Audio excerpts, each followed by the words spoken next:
ओम नमो भगवते वासुदेवाय। स्वागत है आपका हमारे चैनल व्रत कथाएं में। आज हम बात करेंगे कामिका एकादशी व्रत कथा के बारे में। साथियों, अगर आप हमारे चैनल पर नए हैं तो इसी प्रकार की सच्ची कथाओं के बारे में जानकारी के लिए हमारे चैनल को सब्सक्राइब कर ले और बेल आइकन नोटिफिकेशन ऑन कर ले, जिससे हमारी आने वाली सभी वीडियो आप तक सबसे पहले पहुंचे। तो चलिए कथा शुरू करते हैं। धर्मराज युधिष्ठिर बोले कि हे भगवान, अब आप मुझे श्रावण मास के कृष्ण पक्ष की एकादशी की सविस्तार कथा सुनाइए। उस एकादशी का नाम तथा उसकी विधि क्या है, उसमें कौन से देवता की पूजा होती है। भगवान कृष्ण बोले, हे राजन, मैं इस एकादशी की कथा कहता हूँ, ध्यान पूर्वक सुनो। एक समय इस एकादशी की पावन कथा को भीष्म पितामह ने लोकहित के लिए नारद जी से कहा था। एक समय नारद जी ने पूछा कि पितामह, आज मेरी श्रावण माह के कृष्ण पक्ष की एकादशी की कथा सुनने की इच्छा है, अतः आप एकादशी की व्रत कथा विधि सहित कहिए।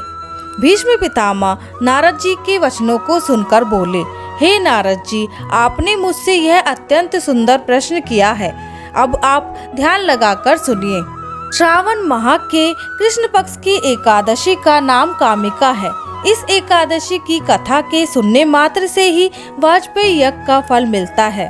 कामिका एकादशी के व्रत में शंख चक्र गदाधारी विष्णु भगवान की पूजा की जाती है। जो मनुष्य इस एकादशी को धूप दीप नैवेद्य आदि से भगवान विष्णु की पूजा करते हैं, उन्हें गंगा स्नान के फल से भी बड़ा फल मिलता है। यही फल सूर्य चंद्र ग्रहण, केदार और कुरुक्षेत्र में स्नान करने से मिलता है। वह भगवान की पूजा करने से मिल जाता है। भगवान की पूजा का फल श्रावण मास के कृष्ण पक्ष की एकादशी के फल के बराबर है।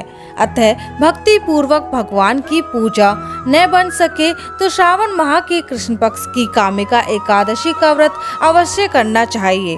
आभूषण से युक्त बछड़ा सहित गौदान करने से जो फल मिलता है, वह कामिका एकादशी के व्रत करने से मिल जाता है। जो उत्तम द्विज श्रावण माह के कृष्ण पक्ष की कामदा एकादशी का व्रत करते हैं तथा श्री विष्णु भगवान की पूजा करते हैं, उससे समस्त वेद, नाग, किन्नर, पितृ आदि की पूजा हो जाती है। हे नारद, स्वयं भगवान ने अपने मुख से कहा है कि मनुष्यों को अध्यात्म विद्या से जो फल मिलता है, उससे अधिक फल कामिका एकादशी का व्रत करने से मिल जाता है। इस व्रत के करने से मनुष्य अंतिम समय में अनेक दुखों से युक्त यमराज तथा नरक के दर्शन नहीं करता। कामदा एकादशी के व्रत तथा रात्रि के जागरण से मनुष्य को कुयोनि नहीं मिलती और अंत में स्वर्ग को जाता है।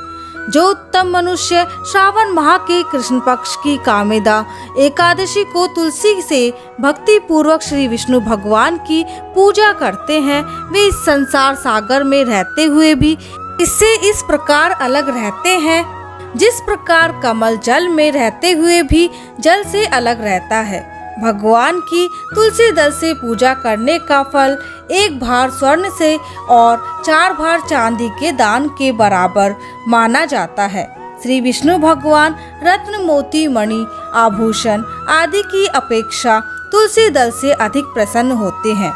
जो मनुष्य भगवान की तुलसी दल से पूजा करते हैं, उनके समस्त पाप नष्ट हो जाते हैं।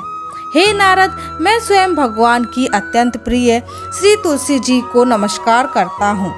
तुलसी जी के दर्शन मात्र से मनुष्य के समस्त पाप नष्ट हो जाते हैं और तुलसी जी को जल से स्नान कराने से मनुष्य की समस्त यम यातनाएं नष्ट हो जाती हैं। जो मनुष्य तुलसी जी को भक्ति पूर्वक भगवान के चरण कमलों में अर्पित करता है, उसे मुक्ति मिलती है। जो मनुष्य एकादशी के दिन भगवान के सामने दीप जलाते हैं, उनके पितृ स्वर्ग लोक में सुधा का पान करते हैं। जो मनुष्य भगवान के सामने घी या तिल के तेल का दीपक जलाते हैं, उनको सूर्यलोक में भी सहस्त्रों दीपकों का प्रकाश मिलता है। इस व्रत के करने से ब्रह्म हत्या, ब्राह्मण हत्या आदि सभी के पाप नष्ट हो जाते हैं। और इस लोक में सुख भोग कर अंत में विष्णु लोक को जाते हैं। इस कामिका एकादशी के महात्म्य के श्रवण व पठन से मनुष्य स्वर्ग लोक को जाते हैं। इस दिन तुलसी की मंजरी से विष्णु भगवान का पूजन किया जाता है। इस दिन गौ दूध का आहार लेना चाहिए। बोलो विष्णु भगवान की जय। तो साथियों, आशा करती हूँ कि आपको हमारी वीडियो पसंद आई होगी। इसी तरह की वीडियो देखने के लिए और हमारे साथ जुड़ने के लिए हमारे चैनल को सब्सक्राइब करना ना भूलें और हमारी वीडियो को लाइक करें और ज़्यादा से ज़्यादा शेयर करें। मिलते हैं अगली वीडियो में। धन्यवाद।